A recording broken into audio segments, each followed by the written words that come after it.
emergenza ladri nell'ex polveriera di Volpago, un'area di 100 ettari di proprietà del comune che non sa più come fare per fermare chi ruba ogni cosa, dai termosifoni alle fototrappole. C'è l'appello al Ministero. Coppia di ladri arrestata dalle volanti dopo una notte di furti tentati e commessi a Treviso. Potrebbero essere gli autori dei colpi che hanno interessato la zona di Sant'Artemio. Parla un ristoratore: ho subito 3 furti in un mese. Da Cestalto a Chiarano, dispositivi straordinari di controllo serale del territorio, e per far fronte alla carenza di polizia locale i sindaci scendono in strada con i vigili. Per oltre il 35% dei giovani trevigiani il bullismo rappresenta la principale preoccupazione. Allarmante il risultato del sondaggio realizzato dalla UIL del Veneto e reso noto nella giornata nazionale contro il bullismo. L'omicidio di Anica a Panfile: la Cassazione non si esprime sulla nullità dell'autopsia, rispedendo la questione alla Corte d'Assise di Treviso. Abbiamo altre armi difensive, dice l'avvocato Crea. Pur di non lasciare soli i suoi cani, un 60enne di San Biagio di Callalta, rimasto senza casa, dorme in macchina. La storia di Danilo, 59enne invalido. Cantieri a Treviso, al via la riqualificazione dell'intero quartiere di San Liberale. L'assessore Zampese: recuperiamo uno dei primi esempi di architettura popolare italiana. Valorizzare l'area in sinergia, nasce il progetto per il turismo per il Monte Grappa, che si estende sui territori di Treviso, Vicenza e Belluno. Luigi ha 106 anni, Maria Carmen 99, è la coppia più longeva d'Italia e si trova a Casier. Sposati da 70 anni, si preparano a festeggiare San Valentino. Buonasera, ben ritrovati. Il telegiornale di Treviso apre con il reportage del nostro Lucio Zanato e siamo sul Montello, dove c'è l'emergenza ladri per quanto riguarda l'ex polveriera, un'area di 100 ettari che è di proprietà del comune e si ruba ogni cosa. La denuncia e l'appello al Ministero. Vediamo. I vandali entrano da qua, noi appena il comune si è impossessato della caserma praticamente abbiamo chiuso 60 buchi con la rete elettrosaldata. E nonostante questo ogni tanto... Nonostante questo ancora tagliano e entrano. Anche ieri sera è portata via una teletrappola. Ladri scatenati e beffardi all'ex polveriera del Montello. Scatenati perché l'area isolata gli permette di agire impunemente, e beffardi perché si portano via anche i sistemi di videosorveglianza. Una vera e propria emergenza per l'amministrazione comunale che non sa più cosa fare. Ci servono risorse consistenti perché ci sono 100 ettari di terreno, ci sono 60 casermette, c'è tutto il nucleo appunto abitativo dove risiedevano i militari che facevano la guardia, quindi servono risorse importanti. Vice sindaco che si spinge oltre, chiedendo sostegno al Ministero della Difesa con un presidio stabile. Penso alla Regione Veneto, ma anche allo Stato, perché questa polveriera, quando c'è stata la guerra fredda, aveva una rilevanza importantissima in caso di scontro appunto tra l'Occidente e l'Oriente. Quindi anche a livello storico io vedo anche il Ministero appunto italiano che potrebbe intervenire, perché qui deve risiedere qualcuno, deve esserci qualcuno, perché ogni intervento che noi andremo a fare ci sarà, se non c'è nessuno che possa controllare, sempre l'intervento di ladri che vengono a portare via tutto.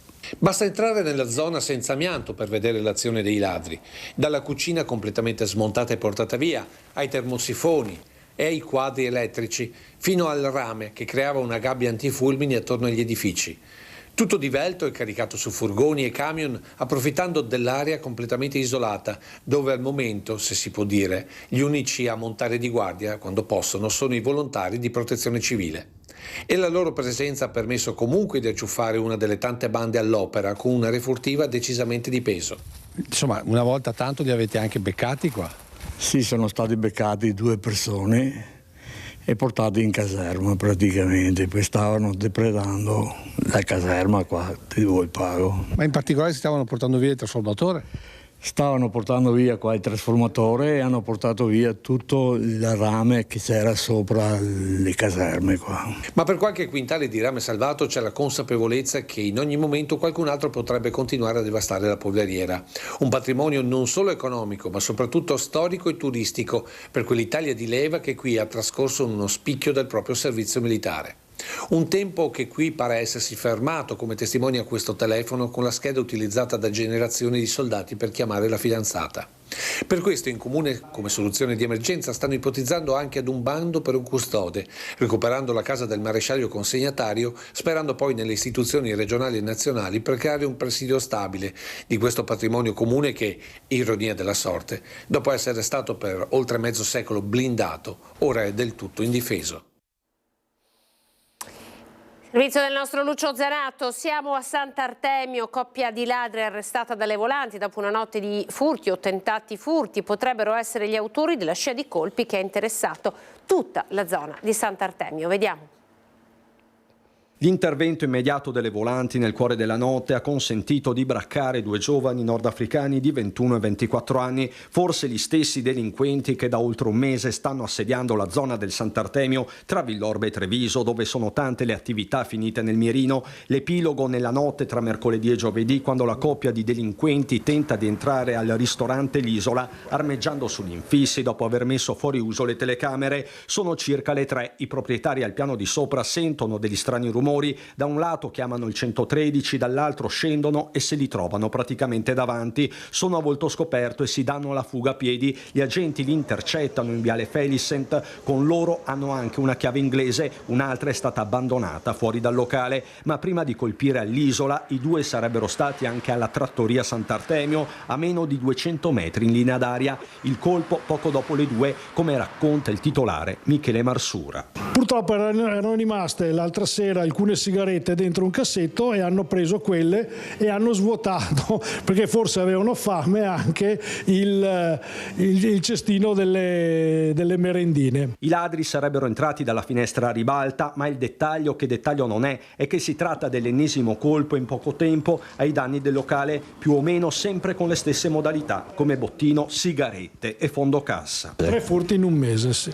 3 furti in un mese. Diciamo che il secondo furto è stato quello proprio che a noi ha danneggiato di più. Dopodiché il terzo hanno trovato poca cosa da raffare, un vero assedio, sì, diciamo. Però speriamo che adesso, visto che sono anche riusciti a prenderli, se sono quelli, insomma, a sto punto abbiano capito che non c'è più niente da rubare, quindi anche se entrano. Per entrambi i soggetti è scattata la convalida dell'arresto. Nei confronti del 21enne è stato emesso un foglio di via. Intanto, tra un colpo e l'altro, Marsura corre ai ripari. Quindi faremo una illuminazione, metteremo delle telecamere e eventualmente anche l'allarme, perché evidentemente lavorare per poi dover subire anche i furti, insomma, con la fatica che si fa tutti i giorni, diventa un po' anche frustrante per noi che lavoriamo, insomma, sono anche doppiamente mortificanti. Dai furti ai controlli per prevenirli, allora quando mancano i vigili di polizia locale scendono in campo anche i sindaci e li troviamo questa sera in compagnia del nostro Christian Arboit. Buonasera Christian, dove ti trovi? Buonasera Anna, buonasera anche da parte di Nicoletta Rizzetto che sta curando la parte tecnica. Queste le pattuglie miste che stanno pattugliando la Marca Orientale. Siamo nel cuore della Marca Orientale a Cessalto, in piazza Martiri della Libertà. Li state vedendo, agenti di polizia locale alternati a sindaci. Il sindaco di Chiarano Stefano De Pieri, il sindaco di Meduna di Livenza Arnaldo Pittoni, il sindaco di Cessalto Emanuele Crosato. Sindaco De Pieri, parto da lei perché è lei un po' l'artefice di questa proposta, unire quindi le sinergie e creare delle pattuglie miste, sindaci e agenti di polizia locale. Perché?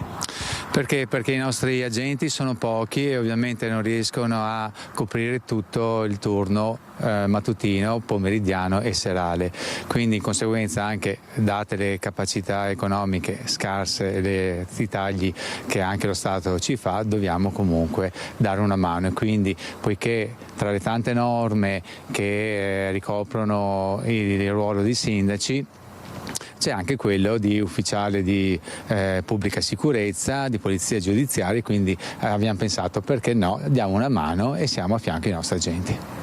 E avete chiesto tra l'altro un'autorizzazione specifica anche alla prefettura, quindi parliamo di un servizio sperimentale che potrebbe diventare una buona pratica non solo per la marca trevigiana ma a livello nazionale. Sì, abbiamo comunicato al Comitato Sicurezza e Ordine Pubblico della provincia di Treviso, con a capo il prefetto, ci ha chiamato a chiarimenti, abbiamo spiegato quello che intendevamo fare e non abbiamo avuto nessun impedimento a riguardo. Arnaldo Pitton, sindaco di Meduna di Livenza. Pitton, adesso qualcuno vi sta copiando forse? Beh, copiando non lo so, ben venga che presi un po' d'esempio, ma visto che siamo anche nel periodo giusto, ricordo che i nostri vecchi dicevano che per impastar fritto bisogna muovere anche le mani, quindi non solo articoli, non solo giornali, ma darsi anche da fare e mettersi in gioco. Quindi operatività massima, scendere in campo, in strada con i propri agenti. Sì, assolutamente sì, come ha detto il mio collega Stefano, lo facciamo per questioni economiche, perché i costi sono sempre meno, gli agenti sono pochi e poi credo che insomma anche i cittadini apprezzino che il proprio sindaco dia una mano ai propri agenti per presidiare e controllare il proprio territorio, i propri paesi. Tra l'altro poco fa si è fermata una macchina e ha gridato grazie, quindi il servizio sicuramente sta riscuotendo successo. Sindaco Crosato. Sì, assolutamente, diamo una presenza, una risposta magari anche ai furti che possono succedere. Qui invece siamo presenti, diamo anche l'esempio, un esempio anche di un servizio civico, quello che facciamo da sindaco lo portiamo anche in questa nostra attività. Adesso siamo in piazza, fra poco vi muoverete verso i quartieri? Assolutamente sì, andremo verso le zone residenziali dove c'è la necessità della nostra presenza. Insomma, la serata è ancora lunga qui a Cessalto, non solo Cessalto ma anche Chiarano e Meduna di Livenza. Grazie Crosato, grazie Pitton, grazie Stefano De Pieri e ovviamente agli agenti della Polizia Locale. Per il momento è tutto da Cessalto con Nicoletta Rizzetto. A te la linea, Anna. Grazie a te Cristian, ai tuoi ospiti. Siamo alla giornata nazionale contro il bullismo, c'è un'interessante indagine della UIL del Veneto. Per il 35% dei ragazzi il bullismo rappresenta il primo problema. L'hanno minacciato di consegnargli la giacca perché ovviamente l'avrebbero picchiato in caso contrario. Che si picchino, ormai è diventata routine, una cosa che fa fighi, se possiamo dire così, ma che non ti porta a niente. Mi tolgono come la voglia di uscire perché non mi sento appunto sicura. Le voci dei ragazzi davanti alle scuole, alla fermata del bus, in stazione. Aver assistito a essere stati vittima dei bulli è un refrain ed è uno dei timori principali dei ragazzi. Non devono quindi stupire, anche se sconcertano i dati del sondaggio realizzato dalla UIL del Veneto e resi noti in occasione della giornata nazionale contro bullismo e cyberbullismo. 17.000 le persone alle quali è stato chiesto quale fosse il problema che sentivano maggiormente.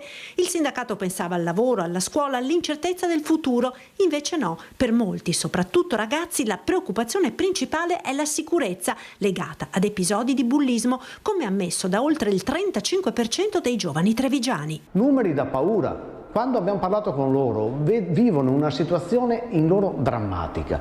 Questo si accentua di più nelle città di Treviso e di Verona. Questi ragazzi ci raccontano che dicono che non riescono a prendere l'autobus e non danno i soldi alle persone, ragazzi che se non pagano la pizzetta le cose gli vengono bullizzati e bullizzati nella maniera più brutta. Situazioni pesanti quelle raccolte dalla UIL, che sta preparando un evento per affrontare il problema. È preoccupante il fatto che spesso i giovani vittime dei bulli non trovano il coraggio di raccontare in famiglia o a scuola quanto subito. Molti di loro ci hanno raccontato che dicono ai genitori che non gli piace la scuola che fanno e cambiano scuola, ma non è la verità. La verità è che quella scuola gli sarebbe piaciuta, sarebbe stato il loro sogno. Invece, con la scusa del bullismo, col problema del bullismo, dicono che vogliono cambiare la scuola. O ragazzi che non escono di casa perché hanno paura che in giro succeda qualcosa. E allora sul bullismo parla a quest'ora Alessandra Simone, l'ascoltiamo.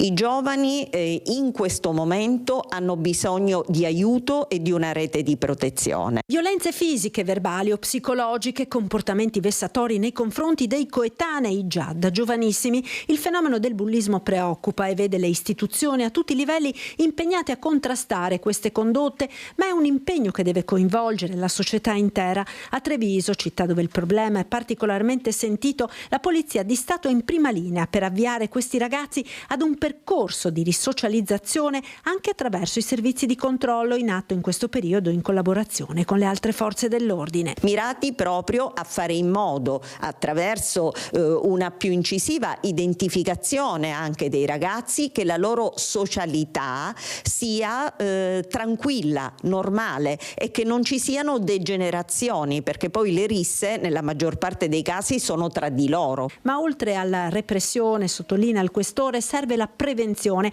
Questi ragazzi vanno intercettati prima che vadano alla deriva. Il cattivo esempio noi lo dobbiamo eliminare e per eliminarlo dobbiamo fare rete, dobbiamo convergere tutti attorno a questi ragazzi che hanno difficoltà per un'opera di risocializzazione. Non possiamo pensare che solo la repressione funzioni, perché sono giovanissimi e quindi hanno tutta la vita davanti. Tra i nuovi strumenti è stato rafforzato dal legislatore il ruolo del questore quale autorità di prevenzione sociale. L'ammonimento del questore per bullismo è uno strumento importantissimo che può essere utilizzato da chi subisce angherie accompagnato dai genitori e fa sì che attraverso un provvedimento amministrativo, quindi senza incidere attraverso procedimenti penali, si possa arrivare a dei risultati eccellenti,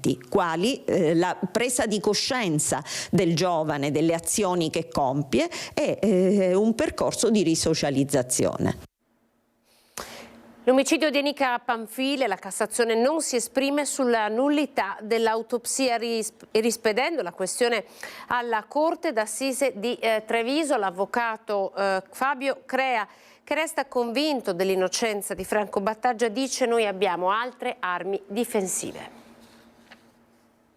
La Cassazione ha deciso di non decidere, ha ritenuto il ricorso non ammissibile perché le questioni che riguardavano l'obbligatorietà dell'avviso dell'autopsia al Battaglia ha ritenuto che fossero valutazioni di fatto che quindi non competessero alla Cassazione come giudice di legittimità e quindi ha rispedito, diciamo, la decisione al giudice di merito, cioè alla Corte d'Assise. Sarà quindi il Tribunale di Treviso a dover chiarire una volta per tutte se l'autopsia sul corpo di Enica Panfile sia stata svolta con tutti i crismi del caso. L'obiettivo dell'avvocato Fabio Crea, difensore dell'unico imputato per la morte della donna, Franco Battaglia, era quello di dichiarare nullo l'esame svolto, questo è il punto, senza la presenza di un consulente nominato dallo stesso Battaglia. Una questione di merito per la Cassazione che adesso ritorna al primo grado con il giudice trevigiano che già di fatto aveva respinto l'eccezione. Va ricordato che fu proprio l'esito dell'autopsia a indirizzare le indagini, convergendo sull'imprenditore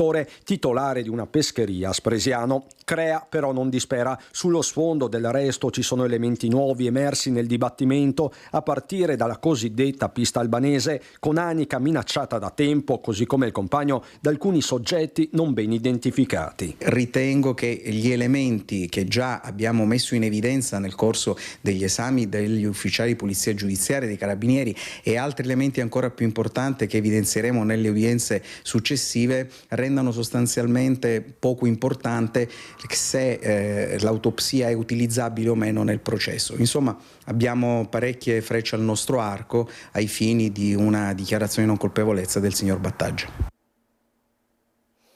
Tragedia sfiorata questa mattina, siamo lungo il Terraglio, sono le 9, località Frescado, un'auto condotta da un giovane padre trevigiano stava portando all'asilo la figlia, ha investito una ciclista 41enne di Mogliano Veneto che si stava recando al lavoro, l'auto stava svoltando a sinistra quando ha colpito la bici che si stava muovendo in direzione Treviso, il ciclista è stato sbalzato per diversi metri, immediati soccorsi.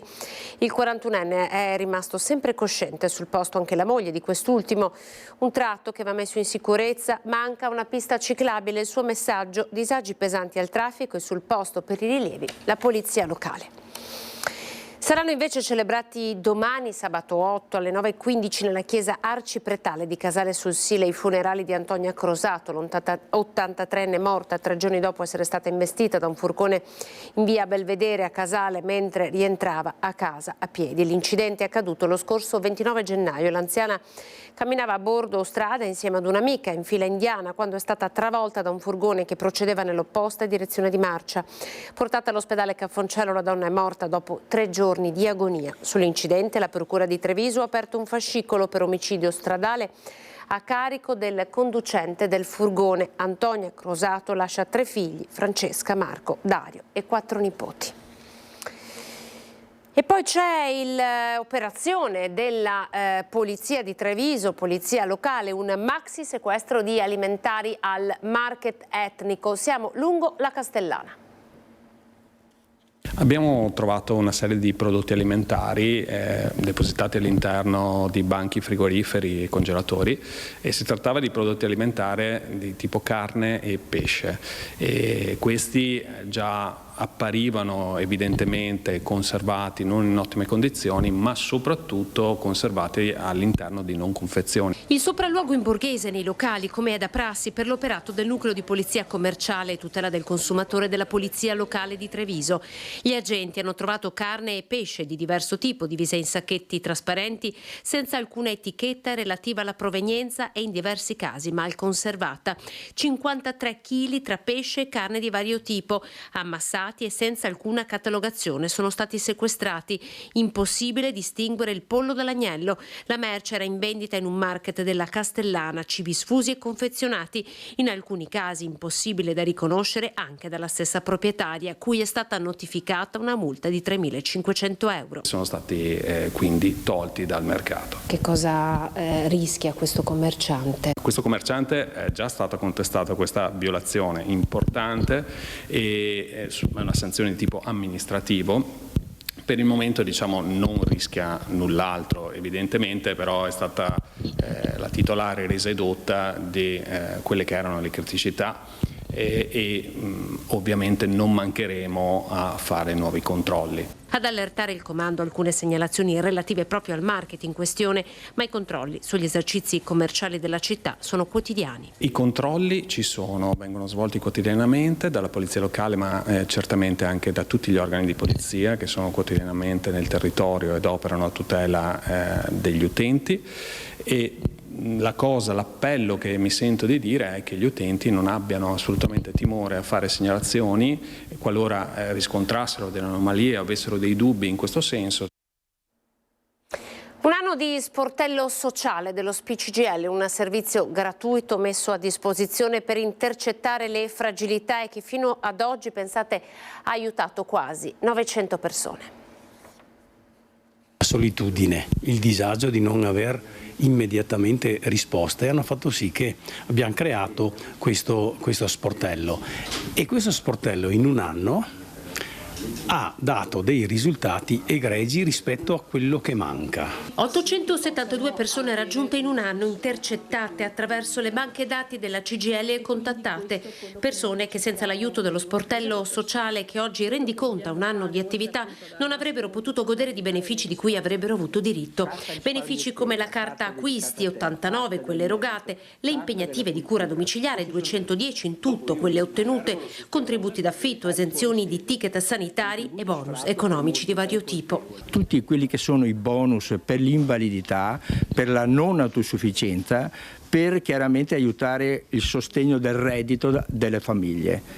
E pertanto questo chiaramente prevede un'analisi attraverso la verifica di requisiti che devono avere, specialmente legati a verbali di invalidità, a ISEE, per poter acquisire questi bonus che possono dare alla persona e alla famiglia dignità e rispetto. 14 gli sportelli attivati quest'anno, l'obiettivo è aprire anche gli ultimi 4 nelle 4 sedi territoriali in cui ad oggi mancherebbero: Paese, Crocetta del Montello, Valdobbiadene e Roncade. Noi di solito lo stato di bisogno lo vediamo sempre più rivolto verso le anziane, ma ci sono anche tante famiglie, tanti giovani che veramente hanno chiesto aiuto nei nostri uffici, hanno trovato persone disposte ad ascoltarle e a cercare soluzioni assieme a loro. 25 pensionati volontari volontari hanno affrontato un percorso di formazione per poter operare allo sportello.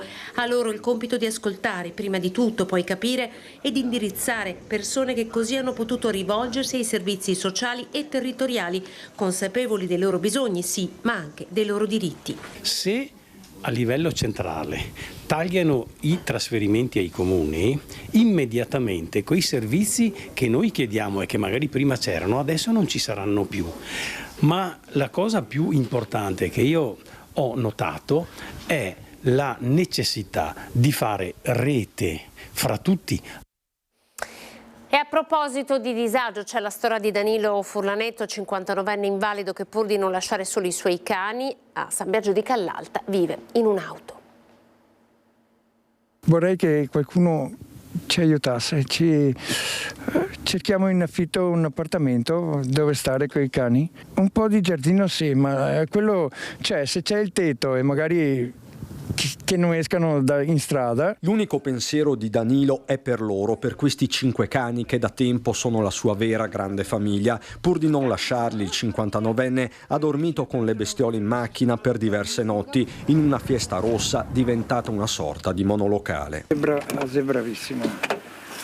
Danilo con il fratello Luca ha vissuto per 12 anni in un appartamento di San Biagio di Callalta, poi la fine del contratto e qualche mese in garage. La signora che è subentrata perché ha comprato l'immobile e ci ha permesso di stare 2 o 3 mesi in garage, dove dormivamo in garage.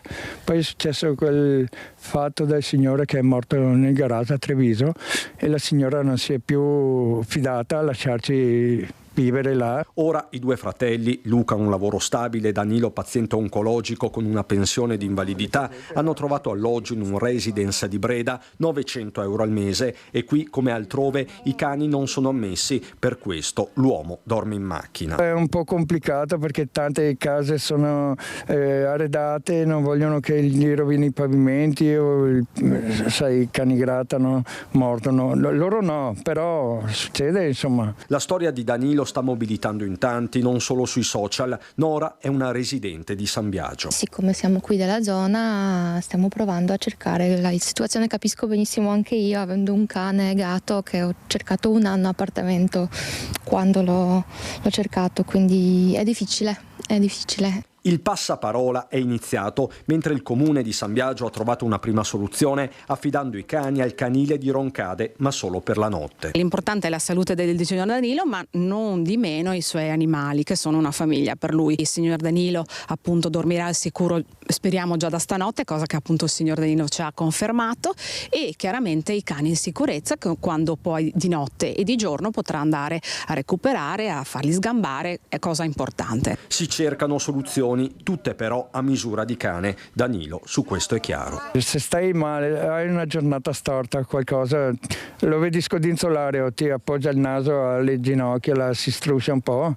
Non passa tutto perché non fa passare la malattia, però cambi l'umore e ti fa star bene. Quindi troviamo, cerchiamo una tana.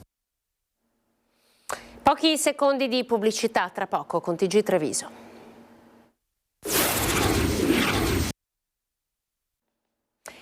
Buonasera, ben ritrovati. Ripartiamo dai cantieri, ce ne sono per 80 milioni a Treviso dall'ex GIL alle scuole Stefanini, dove gli studenti entreranno a dicembre 2025, ma in questo servizio ci occupiamo del quartiere di San Liberale.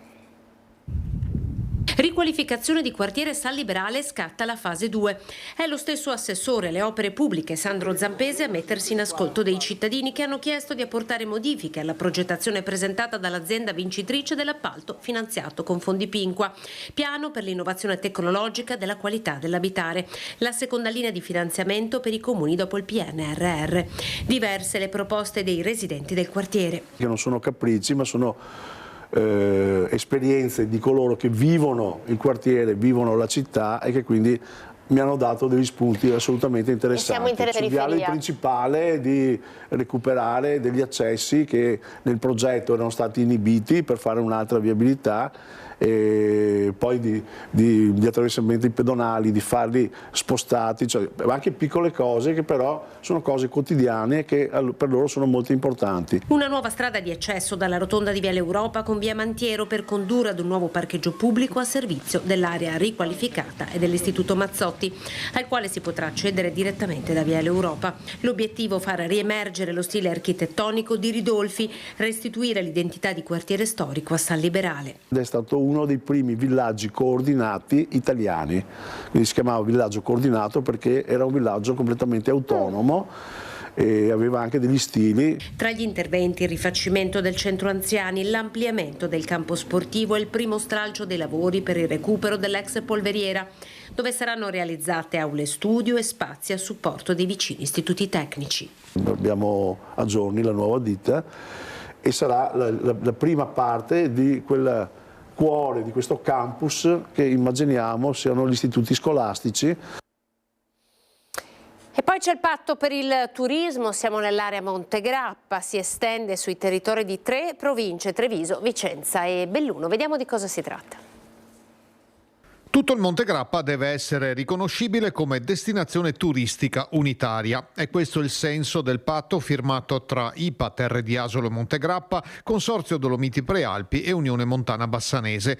I 3 organismi gestiscono i rispettivi marchi d'area turistici e ora pensano a una promozione unitaria della riserva MAB UNESCO, riconoscimento arrivato nel 2021. Noi rappresentiamo le Dolomiti bellunesi, ma siamo qui per sostenere un progetto che non vede confini territoriali per il turista e quindi ci porterà a concepire delle strategie insieme ai nostri colleghi che speriamo ci portino a creare una nuova identità forte all'interno della regione del Veneto. Sicuramente una strategia che può rilanciare questo importante patrimonio, che è un patrimonio sì dei nostri territori, ma un patrimonio nazionale, il Monte Sacro alla Patria, che sicuramente merita una maggiore valorizzazione. È un territorio che intanto deve avere una voce sola, non possiamo pensare che il Grappa venga rappresentato solo da una parte di una o dell'altra provincia, dobbiamo essere uniti per fare una vera promozione a favore della montagna del Grappa e per questo c'è bisogno di un coordinamento importante che da Bassano a Val Brenta passi per Asolo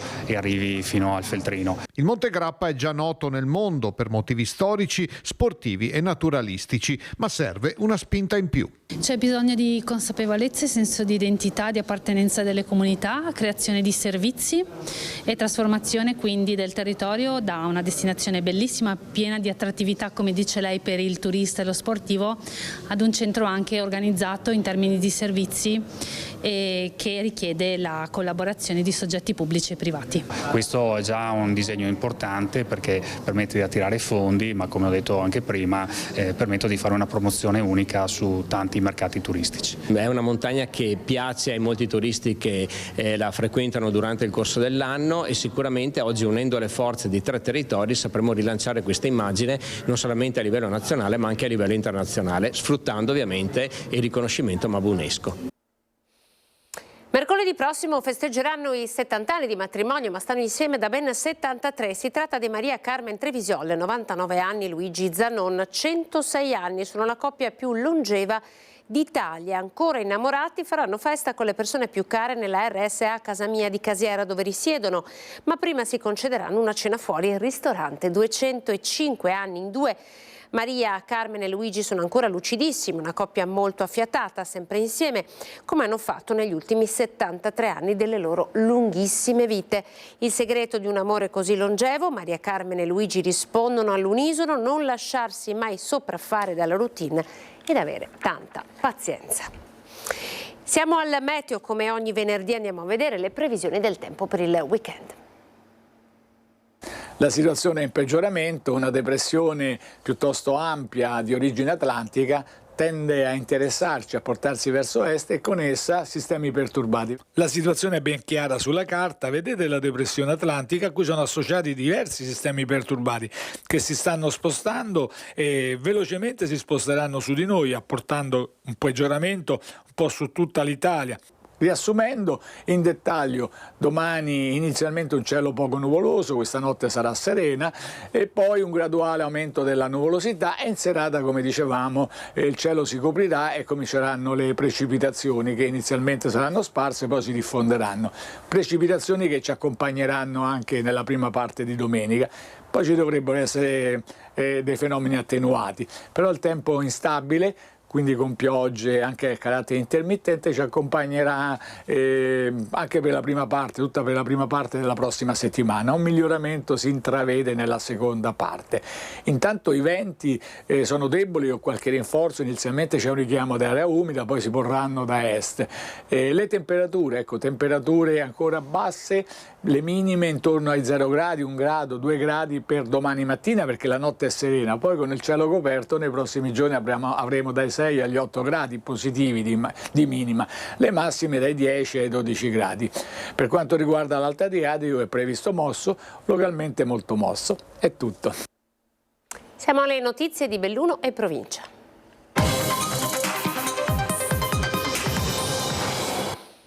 A distanza di 8 anni la tabaccheria Brandalise nel quartiere di Baldenica, Belluno, è stata nuovamente presa di mira da un rapinatore. Poco prima della chiusura un uomo vestito di nero con il volto coperto è entrato nel negozio brandendo un coltello e ha minacciato la titolare Lorena Brandalise obbligandola a consegnargli l'incasso. Dopo aver preso il denaro l'ammontare si aggira tra i 100 e i 200 euro e il malvivente è fuggito facendo perdere le proprie tracce. L'allarme ha fatto convergere gli agenti delle forze dell'ordine che hanno avviato le indagini visionando le immagini delle telecamere di videosorveglianza e raccogliendo le testimonianze dei commercianti delle attività circostanti. Nel 2017 la tabaccheria fu oggetto di una tentata rapina, ma le urla delle titolari, madre e figlia, fecero desistere il malvivente costretto alla fuga.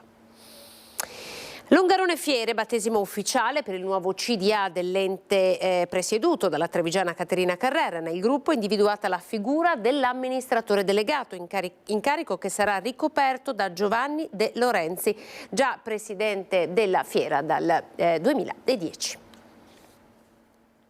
Sfida difficile, progetti ambiziosi per ampliare gli obiettivi di Longarone Fiere Dolomiti, che sogna in grande, che riparte dopo essersi lasciata alle spalle la fase emergenziale e apre un nuovo capitolo di rilancio e sviluppo. Subito con un nuovo consiglio d'amministrazione ricalibrato dopo l'aumento di capitale sociale in cui la regione ha raddoppiato il proprio peso specifico. Innovazione e continuità, le tracce già fissate per il lavoro che parte oggi. Sono delle tracce che, come abbiamo già illustrato, cercheranno di portare Longarone Fiere ad un livello, diciamo, non solo locale, ma un livello prima regionale e poi nazionale. Caterina Carrera è la neopresidente di Longarone Fiere Dolomiti, la affiancano il vice Franco Conzato, l'amministratore delegato Giovanni De Lorenzi, Chiara Bortolas e Michele Dalfarra, che ha traghettato la fiera dal 2022 a poche settimane fa e che ha risollevato il fatturato riportandolo ai livelli del pre-Covid. Abbiamo progetti molto ambiziosi perché vogliamo, appunto, crediamo in Longarone Fiere, crediamo in quello che sarà praticamente che è questa struttura e che diventerà questa struttura con tutti i progetti anche immobiliari che ci sono sostanzialmente. Il riferimento al progetto per la realizzazione di un albergo necessario per la ricettività, il cui studio di fattibilità è già stato presentato alla Cassa Depositi e Prestiti, che ha richiesto una struttura di almeno 70 camere. Nel frattempo Longarone Fiere sta aspettando la proposta della Fondazione Milano Cortina per l'operazione 2026, che dalla fine dell'anno a tutto il mese di marzo farà del quartiere fieristico la prima vera vetrina olimpica della provincia. Crediamo che l'opportunità di Milano Cortina sia per noi, diciamo, una vetrina per farci conoscere, per far conoscere Longarone Fiere e per portare, diciamo, una novità alla porta delle Dolomiti, che rappresenta sicuramente un importante polo per il Veneto. Sul fronte espositivo si guarda a moltiplicare le fiere dalle 6 attuali alle 10 immaginate nei prossimi 2-3 anni, a valorizzare il quartiere e i suoi padiglioni aperti per ospitare convegni, arte, cultura, spettacoli e concerti. Il prossimo appuntamento è atteso per il 15 febbraio con Costruire e Arte in Fiera, che quest'anno celebra 20 anni di attività. One year to go, il conto alla rovescia per il via alle Olimpiadi invernali Milano Cortina 2026 è iniziato ieri mattina a Milano, in serata invece in Piazza Roma a Cortina con la celebrazione dell'evento. una serata emozionante perché si sente molto la pressione di questo meno un anno. Devo dire che siamo molto impegnati nell'organizzazione, che tutto ha preso un'accelerata molto importante. Dal palco allestito in piazza Roma Cortina, pur in assenza del countdown clock, l'orologio ufficiale che segna il conto alla rovescia all'accensione della fiaccola olimpica, la festa ha un anno esatto alle Olimpiadi 2026. La seconda volta per Cortina, che in Italia sarà l'unica città a vivere le emozioni olimpiche per 2 volte di fila a 70 anni dall'evento invernale del 56. Ogni tappa, anche quella di oggi, è una tappa di avvicinamento che secondo me può creare entusiasmo, quell'entusiasmo che questa Olimpiade ha bisogno di avere anche non solo in Cortina ma in tutto il territorio della provincia di Belluno. Io devo dire che comincia l'attesa, comincia a crescere appunto questa attesa. Autorità, atleti, cittadini e turisti, tutti uniti nell'entusiasmo per l'imminente arrivo dei Giochi Olimpici. Cortina ancora una volta si prepara a diventare protagonista sul palcoscenico internazionale. I progressi dei lavori di preparazione, le opportunità per lo sviluppo del territorio e la promozione turistica, senza scordare i tavoli per la sicurezza. In questo anno che ci separa dalle Olimpiadi saranno sempre più frequenti su varie tematiche, in primis la sicurezza, la viabilità, i trasporti e quant'altro, l'impiantistica e quant'altro ancora. Sono stati risolti i problemi degli alloggi per il personale delle forze di polizia? Si è in fase di definizione, siamo a dettagli, pare che ormai siamo verso un buon risultato. Ieri frattanto è arrivata la notizia del via libera alla realizzazione della cabinovia Apolonio-Socrepes, un passo decisivo per la nuova mobilità di Cortina. I tecnici si sono espressi, c'è una serie di osservazioni, però si va avanti con quest'opera che significa appunto completare tutto quello che è il disegno delle infrastrutture per le Olimpiadi e ovviamente con il massimo rispetto per l'ambiente e dei territori. Doppio appuntamento lunedì prossimo, 10 febbraio, per la ricorrenza del Giorno del Ricordo, che commemora la tragedia degli italiani, di tutte le vittime delle foibe, dell'esodo dalle loro terre, degli istriani, fiumani, dalmati nel secondo dopoguerra. Alle 12 la cerimonia davanti al monumento di Piazzale Vittime delle Foibe, ex piazzale della stazione di Belluno, in serata alle 18, evento nel Salone Zanardelli della Prefettura. Entrambe le iniziative sono state presentate questa mattina a Palazzo Rosso dall'assessore alla cultura a Damiano e dal prefetto Rocco Bertone. Ci fermiamo con queste immagini, è tutto per questa edizione del Telegiornale di Treviso. Grazie per essere stati in nostra compagnia e buona serata con Antenna 3. Arrivederci.